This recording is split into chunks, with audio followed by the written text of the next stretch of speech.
हार्दिक कृतज्ञता ज्ञापित करते हुए परम सम्मानित उपासक हर्षदीप कांबले सर के प्रति मैं आभार ज्ञापित करता हूँ कि सर ने बुद्ध पूर्णिमा के पूर्व अवसर पर हमें आप सभी लोगों से धम्म चर्चा करने का अवसर दिया। मैं विजय जी का आभार ज्ञापित करता हूँ कि आप लगातार संपर्क बनाए हुए हैं। मैं आप सभी धम्म बंधुओं के प्रति, जो लोग भी हमें सुन रहे हैं, आप सबके प्रति भी मैं कृतज्ञ हूँ तथा आप सबके प्रति मैं मंगल कामना ज्ञापित करता हूँ। बंधुओं, अभी 2 दिन के बाद बुद्ध पूर्णिमा आने वाली है। पूरे संसार में बुद्ध पूर्णिमा की तैयारी चल रही है। मैं बुद्ध पूर्णिमा के पूर्व अवसर पर आप सभी लोगों को बुद्ध पूर्णिमा की मंगल कामनाएं ज्ञापित करता हूं। आप जानते हैं, शाक्य मुनि गौतम बुद्ध 28वें बुद्ध हैं। तनहंकर, मेधांकर, दीपांकर आदि 27 बुद्ध इनसे पूर्व हो चुके हैं। बुद्ध पुरुष कभी महलों में, नगरों में, ग्रामों में जन्म नहीं लेते। वह जन्म लेते हैं किसी जंगल में, किसी खड़ी हुई माता के गर्भ से।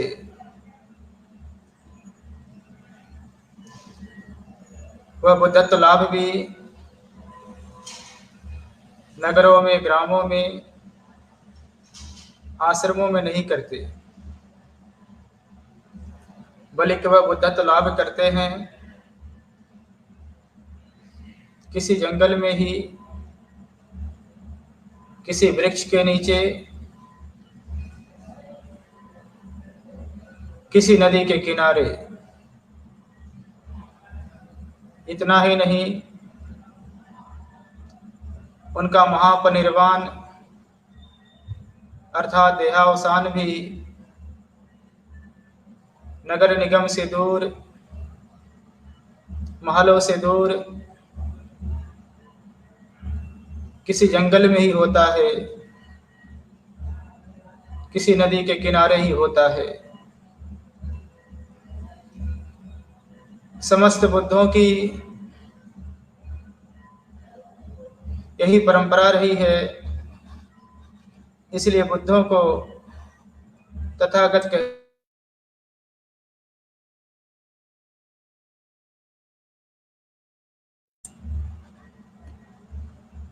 इसलिए समस्त बुद्धों को तथागत कहा जाता है। तथागत बुद्ध के जीवन की ये घटनाएं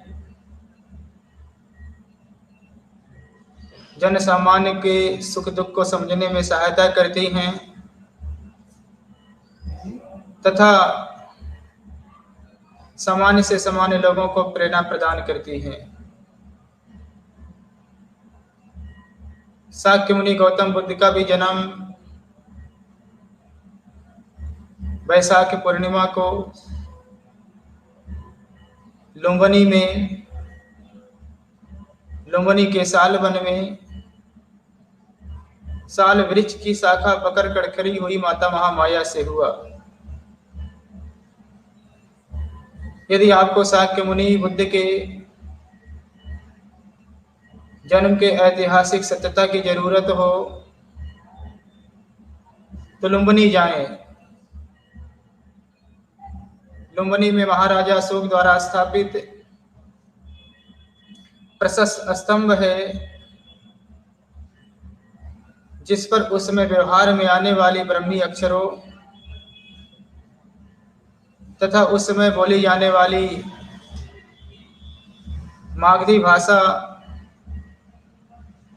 अर्थात पाली भाषा में लिखा हुआ है, इद तथागतो जातो, अर्थात यहाँ तथागत का जन्म हुआ है। शाक्य मुनि गौतम बुद्ध को उर्वेला के जंगलों में निरंजना नदी के किनारे एक पीपल वृक्ष की शीतल छाया में बुद्धत्व लाभ हुआ। वह सम्यक संबुद्ध बने। जब से तथागत वहां सम्यक संबुद्ध बने, तब से उस स्थान को बुद्ध गया और उस पीपल के वृक्ष को बोधि वृक्ष कहा जाने लगा, जिसकी एक शाखा अशोक की पुत्री संघमित्रा श्रीलंका ले गईं, जो वहां के प्राचीन नगर अनुराधापुरम में रोपी गई। वह प्राचीन वृक्ष आज भी वहां मौजूद है। कृतक सिंघल जाति के लोग उस महान वृक्ष को जय श्री महाबोधि के नाम से स्मरण करते हैं। यदि आपको शाक्य मुनि गौतम बुद्ध के बुद्धत्व लाभ के ऐतिहासिक सत्यता की जरूरत हो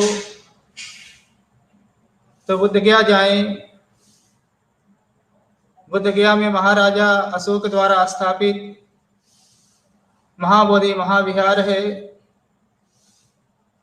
और वह बोधि वृक्ष भी विद्यमान है, जिसके नीचे तथागत बुद्ध बने थे। लगातार 45 वर्षों तक लोक कल्याण का जीवन व्यतीत कर शाक्य मुनि गौतम बुद्ध उर्वेला के जंगलों में, शाक्य मुनि गौतम बुद्ध कुशीनगर में, कुशीनगर के सालवन में महापरिनिर्वाण को प्राप्त हुए। यदि आपको शाक्य मुनि गौतम बुद्ध के महापरिनिर्वाण के ऐतिहासिक सत्यता की जरूरत हो तो कुशीनगर जाइए।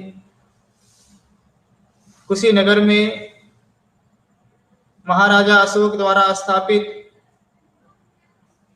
महापरिनिर्वाण स्तूप है,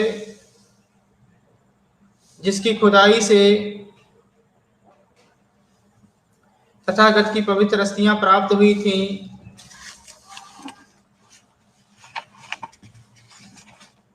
और उस अस्थि कलश पे लिखा हुआ था, इद तथागतो जातो, इस यहाँ तथागत का महापरिनिर्वाण हुआ है। और वहां विद्यमान है महापरिनिर्वाण मुद्रा में तथागत की विशाल प्रतिमा, जिसके दर्शन के लिए प्रतिवर्ष लाखों लोग जाते हैं। कहा गया है, सुखो बुद्धानं उपादो, अर्थात बुद्ध का उत्पन्न होना संसार के लिए सुखदायी है। प्रश्न है, बुद्ध किसे कहते हैं? यदि कोई आपसे भी पूछे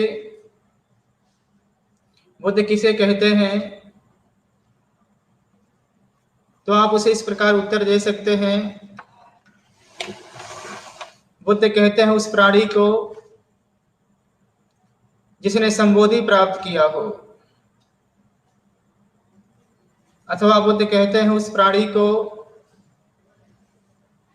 जिसका ज्ञान इतना व्यापक हो कि कोई छोटा से छोटा वस्तु भी उसकी ज्ञान की सीमा से बाहर न हो, और बाहर न हो उसकी विशाल सहानुभूति गोचर सीमा से कोई छोटा से छोटा प्राणी भी। अथवा बुद्ध कहते हैं उस महामानव को जिसने दानशील आदि सभी पारमिताओं की पूर्ति की हो। अथवा बुद्ध कहते हैं उस व्यक्तित्व को जिसने समुदय सत्य को सम्यक रूप से तथा स्वयं सभी धर्मों को जान लिया हो। कहा जाता है कि बुद्ध सभी प्राणियों में सर्वोत्तम है, अग्र है,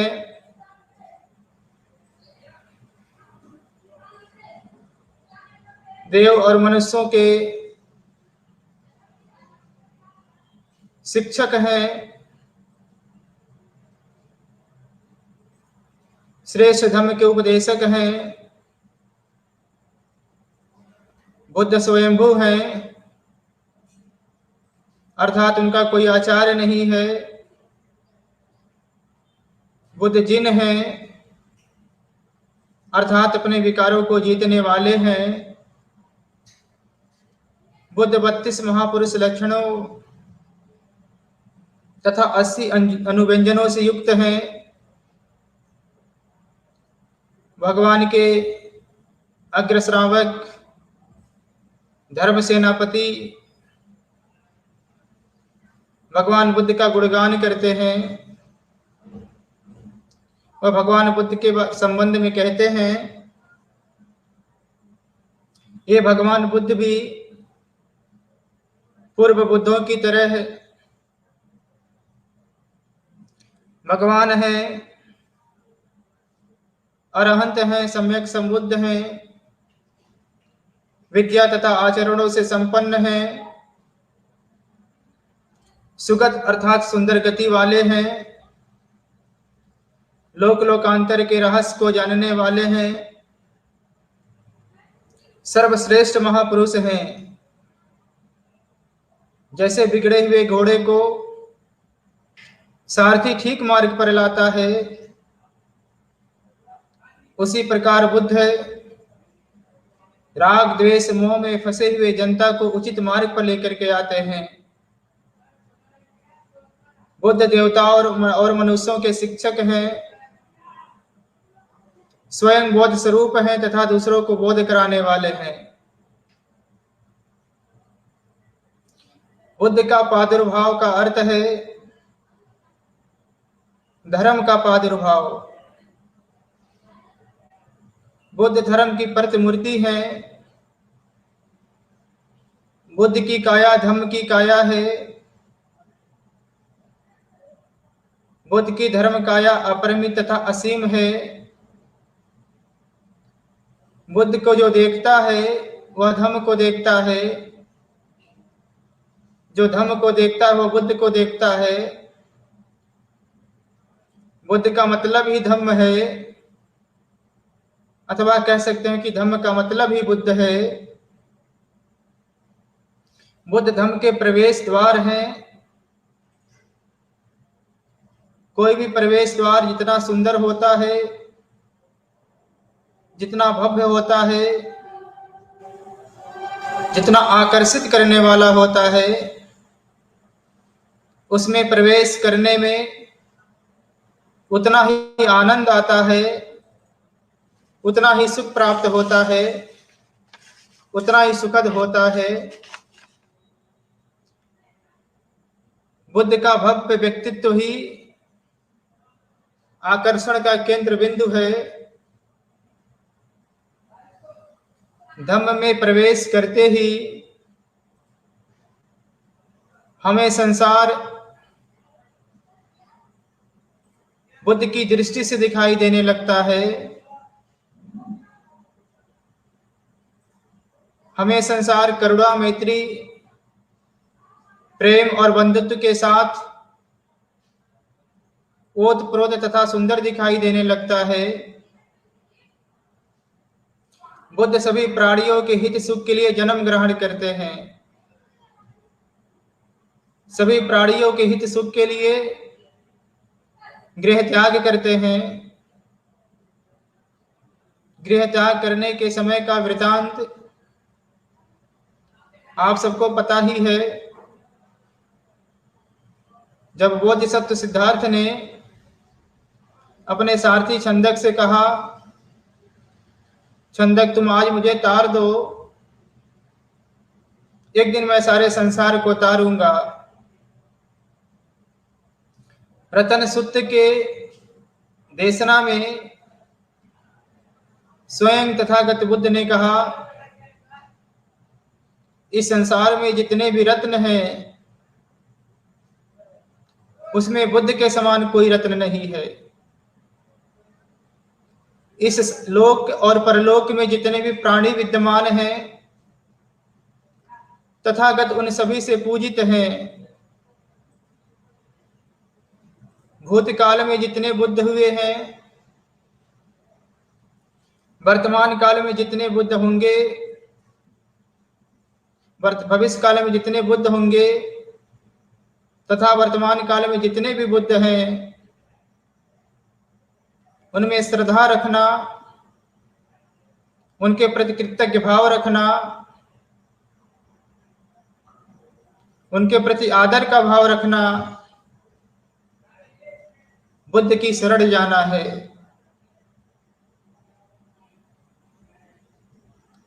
बुद्ध हमारे आदर्श हैं, हमारे शिक्षक हैं तथा हमारे मार्गदर्शक हैं। बुद्ध की शरण जाने का मतलब है बुद्ध द्वारा उपदेशित मार्ग का अनुसरण करना।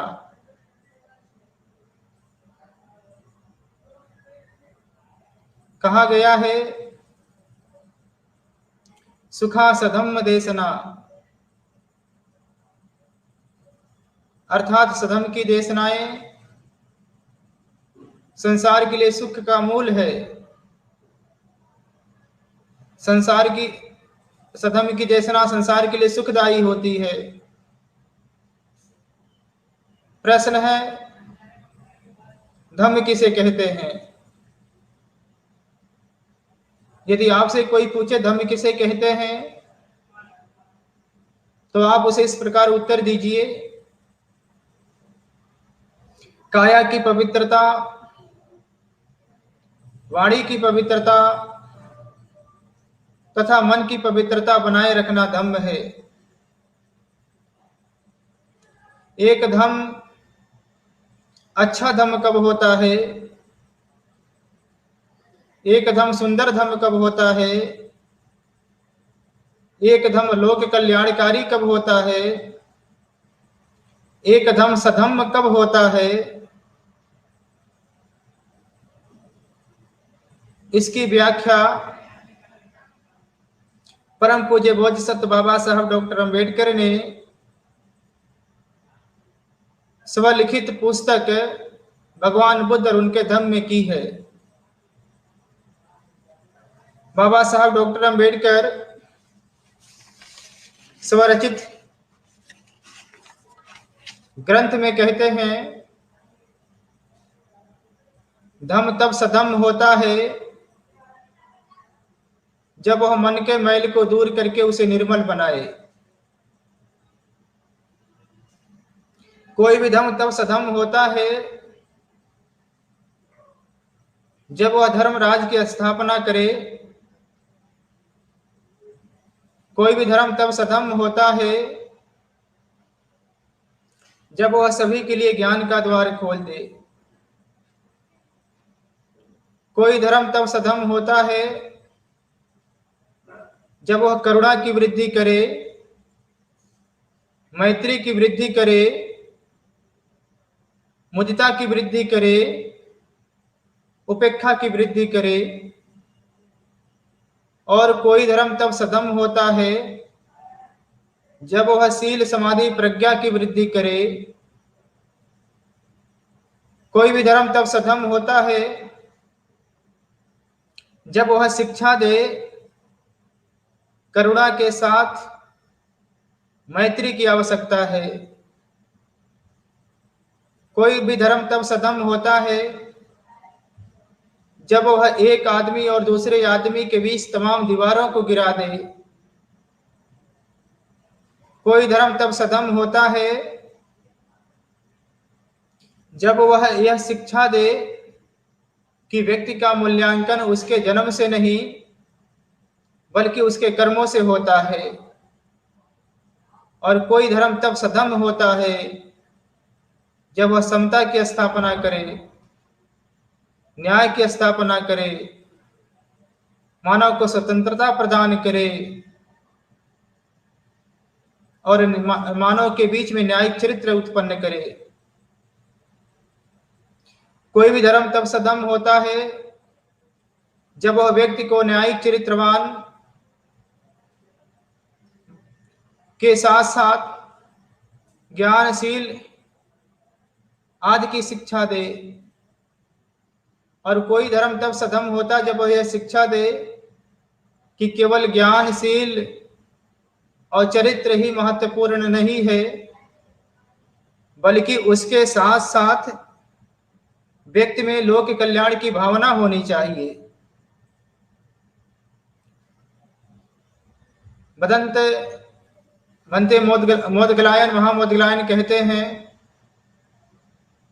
धम्म की शरण जाना सभी के लिए आवश्यक है क्योंकि बुद्ध द्वारा उपदेशित धर्म सुंदर रूप से कहा गया है। यह सम्यक दृष्टि प्रदान करने वाला है। आइए इसका आचरण करके देखें। यह निर्माण तक पहुंचाने वाला है तथा यह विद्वान पुरुषों के स्वयं जानने योग्य है। तथागत बुद्ध ने अपने धम्म की तुलना समुद्र से की है। तथागत कहते हैं, समुद्र के कुछ गुण धम्म से मिलते हैं या धम्म के कुछ गुण समुद्र से मिलते हैं। जैसे समुद्र अपना किनारा नहीं छोड़ता, कभी अपने सीमाओं का उल्लंघन नहीं करता, कभी अपने सीमा को नहीं लांघता, उसी प्रकार सधम में स्थिर लोग अपने प्राणों को बचाने के लिए भी धर्म का अतिक्रमण नहीं करते। बुद्ध कहते हैं, जिस प्रकार समुद्र मृत वस्तुओं को आत्मसात नहीं करता, अर्थात गंदगियों को बाहर फेंक देता है, उसी प्रकार सधम में कभी बुरे लोगों को, दुष्ट लोगों को, दुष्शील लोगों को आत्मसात नहीं करता बल्कि उन्हें बाहर फेंक देता है। जिस प्रकार समुद्र में गिरकर बड़े बड़े नदियां अपना नाम और गोत्र खो बैठती हैं, उसी प्रकार बुद्ध में प्रवेश करते ही व्यक्ति अपना पूर्व का नाम, अपनी जाति, अपने गोत्र, अपने क्षेत्र को खो बैठता है। फिर वह केवल बुद्ध पुत्र कहलाता है। जिस प्रकार समुद्र में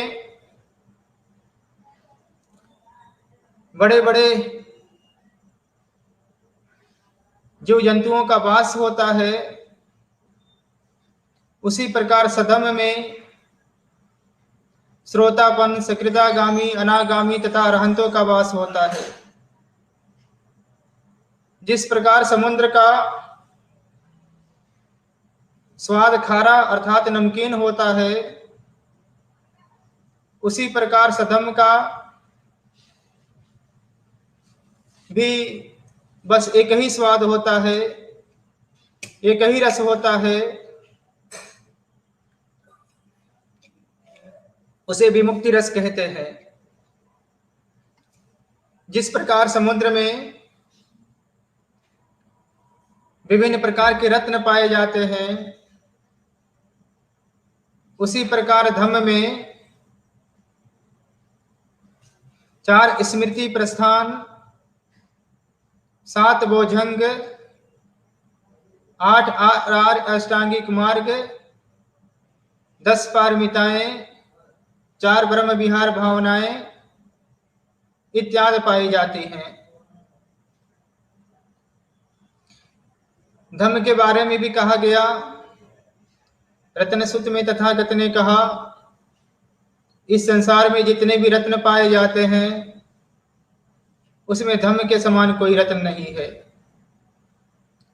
तथागत कहते हैं, यदि कोई व्यक्ति, यदि कोई भिक्षु धम्म के अनुसार, उसके विनय के अनुसार आचरण करता है,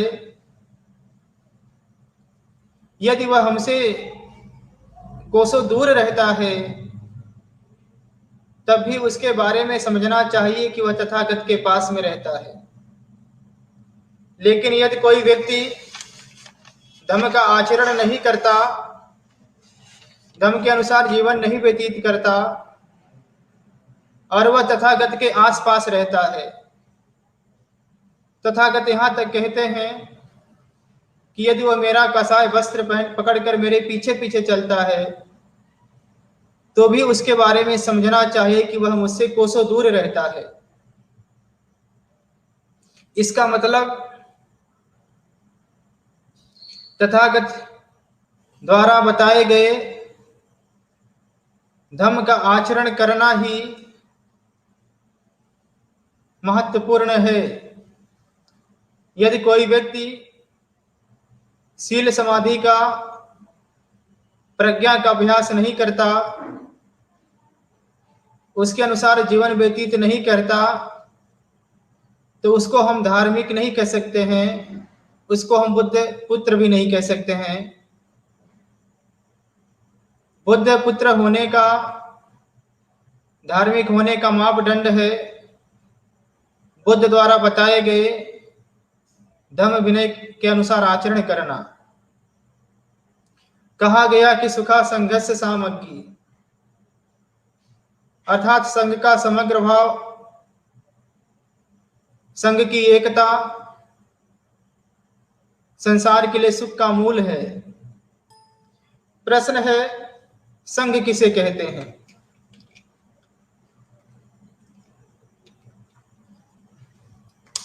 यदि आपसे भी कोई पूछे संघ किसे कहते हैं, तो आप उसे इस प्रकार उत्तर दे सकते हैं।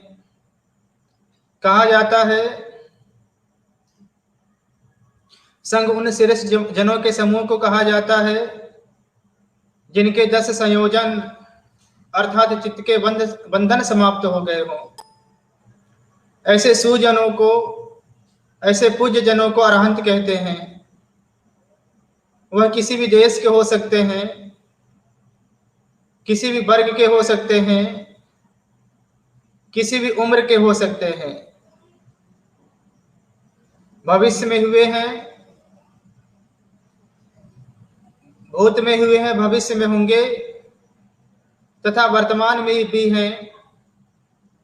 क्योंकि भगवान बुद्ध का वचन है, असूयों लोके अरहंते ही, अर्थात ये धरती कभी अरहंतों से समाप्त नहीं होती।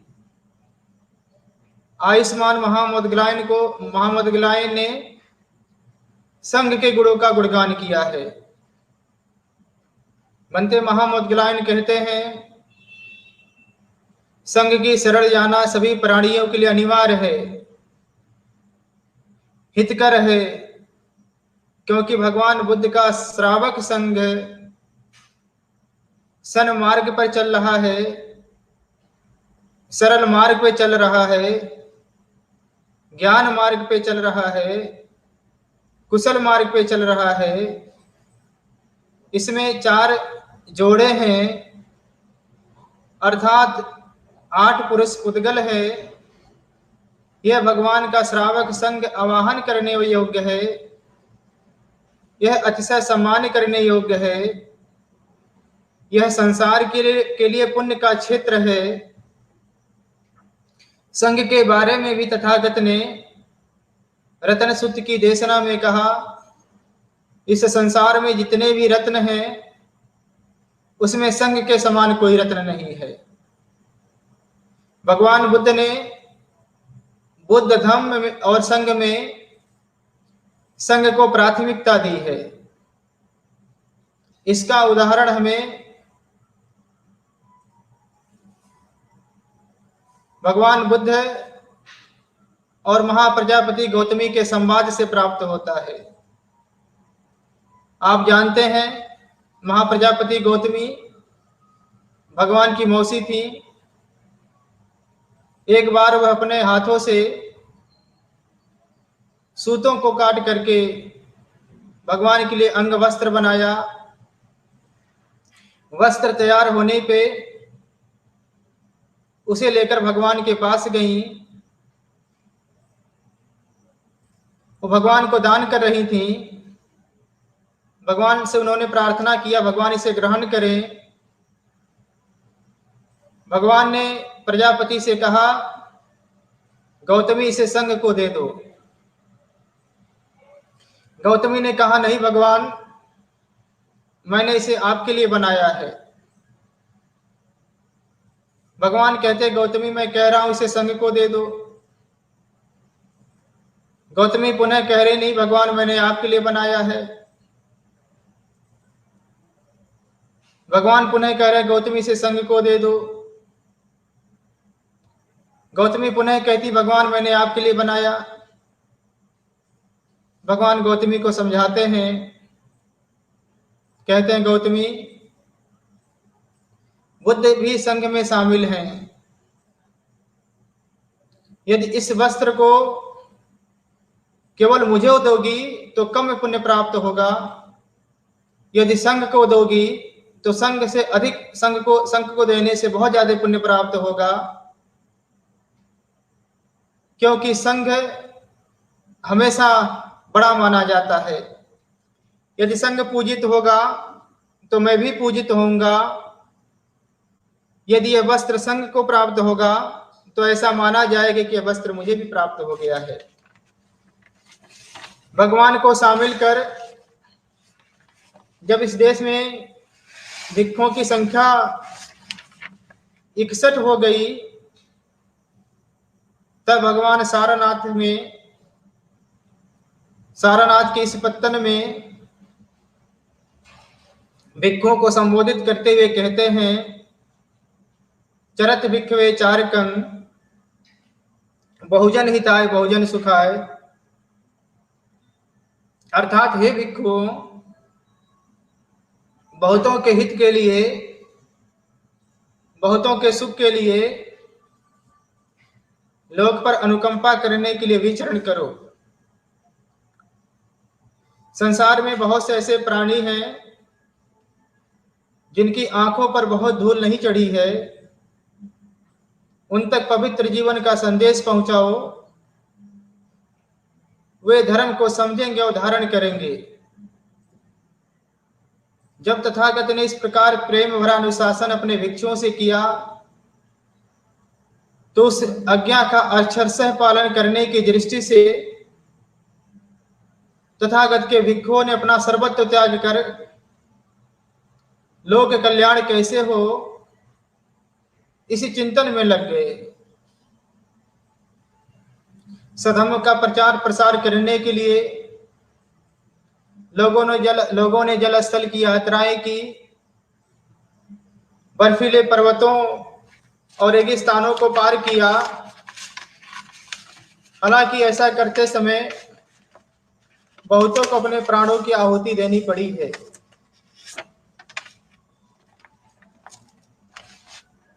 फिर भी अनेक कष्टों को सहन करके भी भिक्षु लोग सधर्म के प्रचार प्रसार के लिए कभी निराश नहीं होते थे। सधर्म को मानने वालों में बड़ा उत्साह होता है। यह सधर्म जिन जिन देशों में गया, वहां जो इसका शीघ्रता से प्रचार प्रसार हुआ है, इसका कारण कोई राजकीय प्रभाव नहीं है, बल्कि इसका कारण हमारी अपनी आध्यात्मिक शक्ति तथा श्रेष्ठ प्रचार पद्धति ही है। आप कल्पना करिए,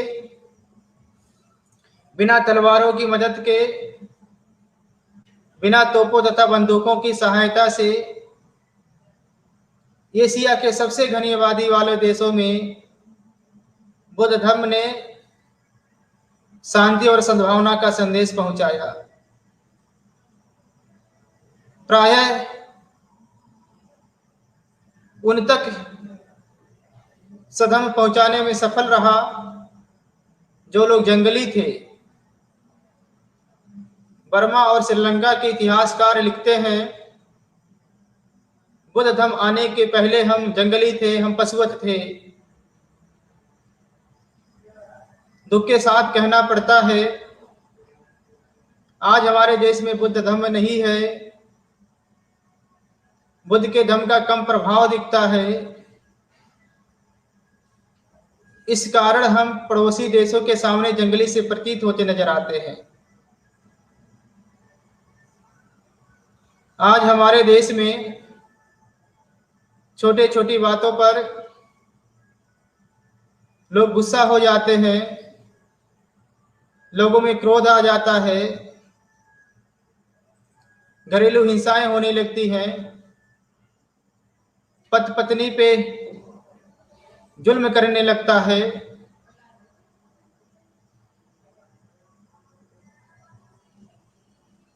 छोटी छोटी बातों पे सांप्रदायिक दंगे हो जाते हैं,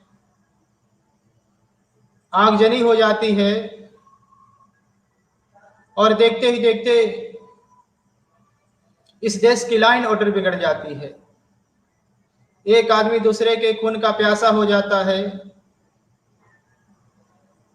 आज भ्रष्टाचार इस देश की चरम समस्या बनी हुई है, बेईमानी चरम पे है। मुझे कभी बड़ा दुख होता है कि इस वर्तमान परिस्थिति में, इस कोरोना काल में, जब हम मौत को बहुत करीब से देख रहे हैं, जब हम लोगों ने अपने बहुत प्रियजनों को खोया है और आज भी लगातार प्रियजनों के बिछुड़ जाने की खबरें सुन रहे हैं, तो भी हम देख रहे हैं इस देश में गैस की कालाबाजारी हो रही है, ऑक्सीजन की कालाबाजारी हो रही है, इंजेक्शन की कालाबाजारी हो रही है। आज इस देश के प्राइवेट हॉस्पिटल इतना ज्यादा वह चार्ज ले रहे हैं कि समान आदमी हॉस्पिटलों में एडमिट नहीं हो सकता है। आज बहुत सारे डॉक्टर कम, यमराज ज्यादा नजर आते हैं।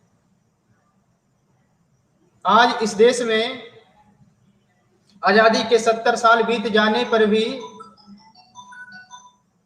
हमारी माता बहनें सुरक्षित नहीं हैं। आए दिन उनके बारे में भी हमें बहुत दुखद सूचनाएं उनके बारे में मिलती रहती हैं। आज इस देश में छोटी छोटी बेटियों के साथ बलात्कार हो जाता है। आज लोगों ने विश्वसनीयता खोई है, अपना न्यायिक चरित्र खोया है। जिन लोगों के ऊपर न्याय देने और दिलाने की जिम्मेदारी है, वो भी खूब झूठ बोलते हैं। नशा हमारे देश की आम समस्या बन चुकी है। देश के कई स्टेट नशा के पूरी चपेट में हैं। देश में अंधविश्वास अंध परंपराएं बहुत तेजी के साथ फैल रही हैं। धर्म के ठेकेदारों ने, धूर्त लोगों ने इस कोरोना काल में भी लोगों को मूर्ख बनाने से बाज नहीं आ रहे हैं। कहते हैं फला मंत्र का जाप करो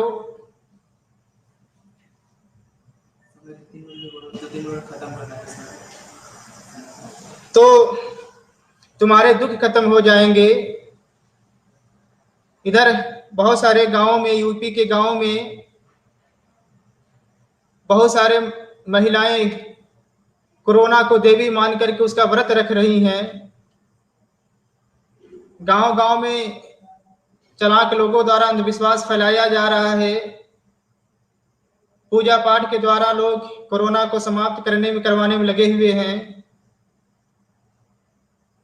तो देश के भोले भाले लोग या भोले भाले लोगों का शोषण हो रहा है। तो ऐसी विषम परिस्थिति में हमें बुद्ध के अलावा कोई मार्ग नहीं दिखाई देता है। बुद्ध का मार्ग ही हमें सम्यक दृष्टि प्रदान कर सकता है। जब हमारे पास सम्यक दृष्टि होगी तो हम गलत को गलत और सही को सही करने की क्षमता में आ जाएंगे। गलत को गलत जब समझ लेंगे तो गलत से दूर हो जाएंगे, सही को सही समझ लेंगे तो सही मार्ग पे आ जाएंगे। तो वर्तमान समय में भगवान बुद्ध का धम्म बहुत प्रासंगिक है। मैं इधर देखता हूं कि इस देश के लोग भगवान बुद्ध को किन्हीं न किन्हीं रूप में मानते हैं।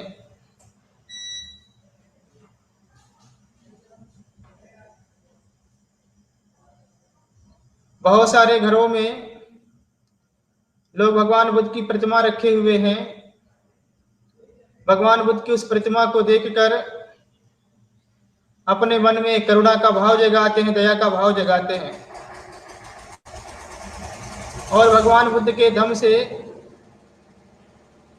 प्रेरणा लेते हैं कि संसार में करुणा का भाव उत्पन्न हो। तो ऐसी विषम परिस्थिति में हर्षदीप कांबले सर जैसे लोगों की बहुत आवश्यकता है। अगर इसी प्रकार सर जैसे लोग हर स्टेट में हो जाए और वह बड़े प्रशासनिक दायित्वों का निर्वहन करते हुए देश और समाज में शील समाधि का जीवन स्थापित करने के लिए निरंतर इस प्रकार की देशनाओं का आयोजित करते रहें तो मैं समझता हूं पुनः हमारा देश सपनों का भारत, सुंदर भारत बन सकता है। मेरे बाद अभी पूज्य भंते सुमनानंद जी को बोलना है। पूज्य भंते सुमनानंद जी हमारे बड़े अच्छे मित्र हैं। वह बुद्ध गया की धरती पे विराजमान है जहां भगवान को ज्ञान प्राप्त हुआ है। मैं थोड़ा सा देर से आया तो मैं भंते जी का समय नहीं लेना चाहता हूं। मैं इन्हीं सब बातों के साथ पुनः डॉक्टर हर्षदीप कांबले सर का, उनके समस्त अनुयायियों का इस जो धम्म देशना का आयोजन हो रहा है, इसके कोऑर्डिनेटर विजय जाधव साहब का मैं आभारी हूँ। मैं आप सबके प्रति मंगल कामनाएं करते हुए पुनः बुद्ध पूर्णिमा की हार्दिक बधाई देता हूँ। इन्हीं सब बातों के साथ मैं अपनी बातों को विराम देता हूँ। भवतु सब मंगलम। नमो बुद्धाय। जय भीम, जय भारत। साधु साधु साधु बनते। धन्यवाद, बहुत बहुत धन्यवाद।